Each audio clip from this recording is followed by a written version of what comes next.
अब्दुल कयूम साहब, तोशा खाना केस के हवाले से अगर मैं बात करना चाहूँ, उसमें नवाज शरीफ साहब के जो वारंट मुअत्तल हो गए हैं, अल-अज़ीज़िया और एवन फील्ड में भी गिरफ्तार ना करने का बकायदा हुक्म अदालत ने दे दिया है। तो क्या समझ आता है, आपको क्या लग रहा है कि केसेस की रोशनी में अब आगे जाके नवाज शरीफ साहब का मुस्तकबिल क्या होगा? देखिए, जाहिर है कि जब तक ये केसेस हैं उस वक्त तक तो आप एक ही मुस्तकबिल है कि वो इलेक्शन में हिस्सा नहीं ले सकते हैं।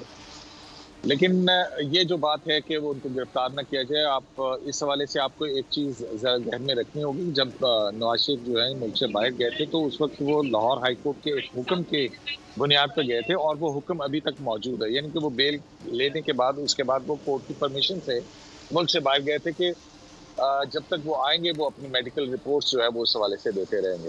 बाकी जो दो जिनका आपने जिक्र किया है, एक वो तोशा खाना केस में और दूसरा अल-अज़ीज़िया वाला, तो वो उसमें मेरा ख्याल है कि अदालतें जो हैं वो उनकी एवन फील्ड के अंदर तो अपीलें सस्पेंड हुई भी हैं और जो सजाएं भी सस्पेंड हैं उसमें, सॉरी, सजाएं सस्पेंडेड हैं। तो अब ऐसी सूरत में एक अल-अज़ीज़िया ही रह जाता है और जो उनकी राह में मेरे ख्याल में जो सबसे बड़ी रुकावट है इलेक्टेड पॉलिटिक्स के अंदर आने से, ज़ाहिर है अल-अज़ीज़िया के अपीलें जो है वो इस्लामाबाद हाई कोर्ट में शुरू होंगी। 4-5 साल से वो पेंडिंग पड़ी हैं, वो अब आ गए हैं, तो वो वहाँ उन अपीलों में अपना मौक़िफ़ जो है वो पेश करेंगे और इसी तरह से अल-अज़ीज़िया के अंदर भी और एवन फील्ड के अंदर भी। तो आप देखते हैं कि इस्लामाबाद हाई कोर्ट उनमें क्या फ़ैसला लेती है।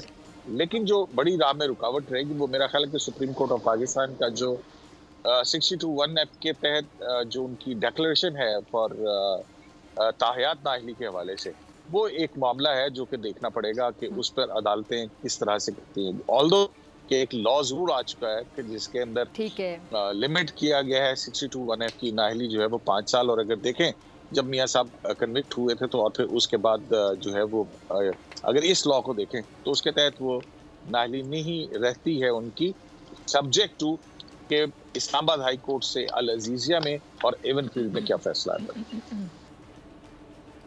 ठीक है जी। अगर आपको ये वीडियो पसंद आई तो सब्सक्राइब करें और बेल आइकन पर क्लिक करें। सब्सक्राइब करें और बेल दबाएं ताकि कोई खबर रह न जाए।